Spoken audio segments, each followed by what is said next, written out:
எனக்கு இவ்வளவு ரசிகர்கள் இருப்பீர்கள் என்று நான் நினைத்து கூட பார்க்கவில்லை. இன்றைக்கு ஏசி தான் வேர்க்கிற உங்களுடைய அன்பான மூச்சு காற்று என் மேல் பட்டிருக்கிறது. 2012 அதான் என்ன வச்சு காமெடி பண்றீங்களான்னு தெரியல. உங்களுக்காக ஒரு பஞ்ச் டைலாக், தயவு செய்து இதை கேலியா நினைச்சுக்க வேணாம், சும்மா விளையாட்டா தான் நான் சொல்றேன். கொலை கொலையா மந்திரிக்கா, பவர் ஸ்டார தொட்டா நீ கத்திரிக்கா. கொலை கொலையா மந்திரிக்கா, பவர் ஸ்டார தொட்டா நீ கத்திரிக்கா. பவர் ஸ்டார தொட்டா நீ கத்திரிக்கா. நீ கத்திரிக்கா. நீ கத்திரிக்கா.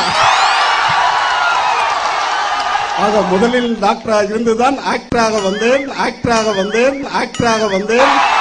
நாட்டுக்கு அரசாங்கம் இருக்கிறது நல்லா செய்யறதுக்கு. என் ரசிகர்களுக்கு என்னுடைய மக்களுக்கு செய்ய நான் இருக்கிறேன்.